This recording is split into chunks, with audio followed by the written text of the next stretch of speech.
Hello दोस्तों, welcome to every UPSC and CDS aspirants. तो आज मैं आपके लिए एक नया क्वेश्चन लाया हूं।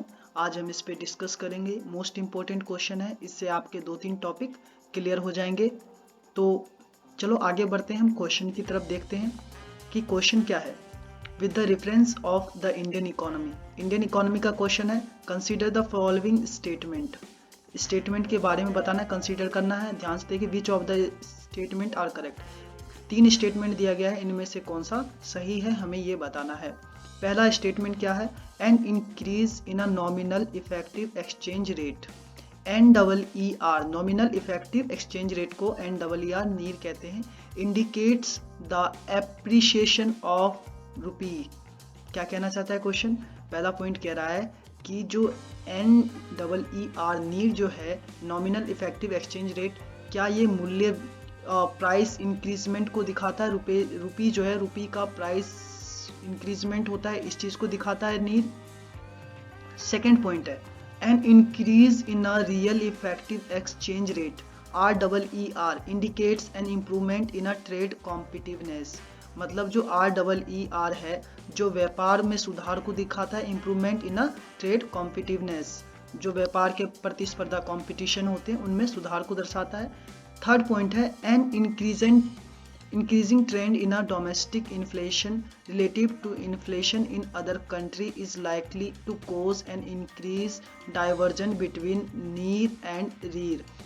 जो डोमेस्टिक इन्फ्लेशन मतलब महंगाई हो रही है, ठीक है, इसमें जो नीर और रीर है इनके बीच में डाइवर्जेंस मतलब कि डिफरेंस बढ़ता जा रहा है, मूल्य वृद्धि बढ़ती जा रही है, और व्यापार सुधार के बीच में डिफरेंस, प्रतिस्पर्धा के बीच में बढ़ता जा रहा है। तो पहले पॉइंट की बात करते हैं।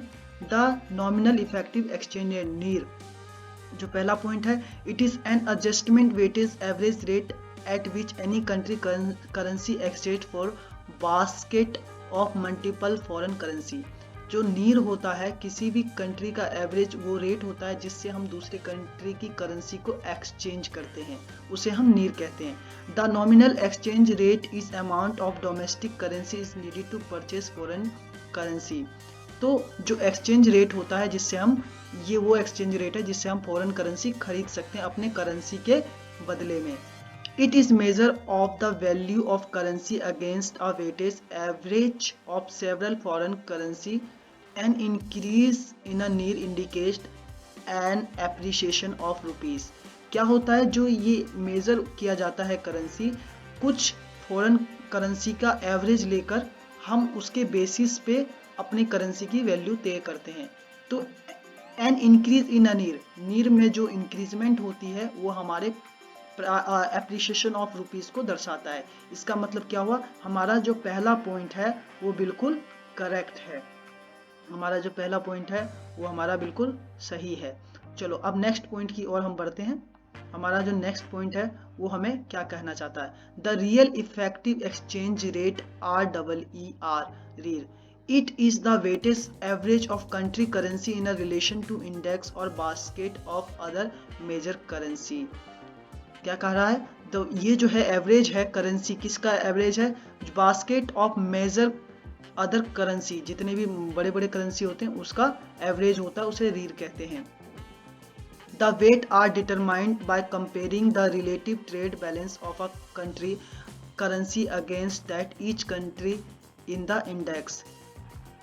ये जो कंपेयर करा जाता है रीर, ट्रेड बैलेंस मतलब कि व्यापार को, बैलेंस को जो मेजर किया जाता है करेंसी के बेस पर, वो दूसरे कंट्री के इंडेक्स के बेस पे किया जाता है, मतलब जो दूसरे कंट्री ने तय कर रखा है, जो बड़ी बड़ी करेंसियां हैं जैसे कि डॉलर हो गया, यूरो हो गया, इस प्रकार से। An increase in a REER implies that exports become more expensive and import become more cheaper। जब रीर जो है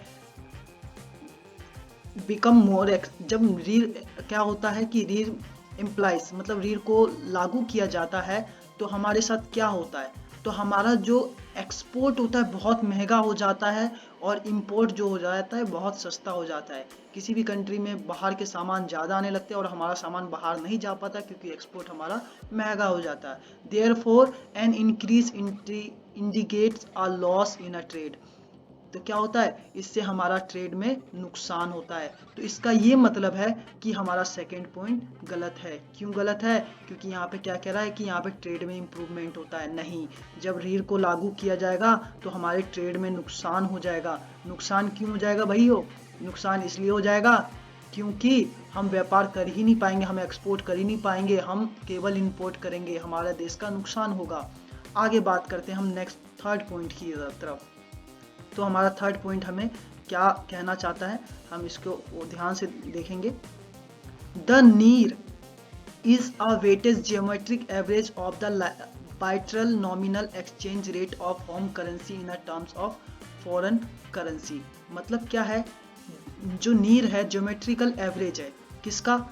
एक एवरेज होता है जो एक्सचेंज रेट जो बाकी सारी देश तय करती हैं हमारे होम करेंसी का in terms of foreign currency, मतलब दूसरे देश की करेंसी की तुलना में हमारे जो खुद की घर की अपनी करेंसी है उससे हमें क्या किया जाता है, एवरेज मिलता है, उसी के बेस पर हम एक्सचेंज करते हैं। ठीक है। The REER is a weightage average of NEER adjusted by the ratio of domestic prices to foreign prices. मतलब कि ये जो डोमेस्टिक प्राइस है और ये फॉरेन प्राइस का एवरेज होता है। तो हमारा जो थर्ड पॉइंट है वो बिल्कुल सही है, क्योंकि यहाँ पे भी यही कहा गया है, an increasing trend in domestic inflation relative the inflation in other country is likely to cause. मतलब कि हमारे देश का और दूसरे देश का करेंसी रिलेट करता है और एक एवरेज है। अगर वहाँ यहाँ पे इन्फ्लेशन रिलेटिव हो रहा है तो वहाँ पे भी क्या होगा, वहाँ पे भी इंक्रीजिंग होगा। तो थैंक यू दोस्तों देखने के लिए, एंड कृपया लाइक एंड शेयर जरूर कर दें।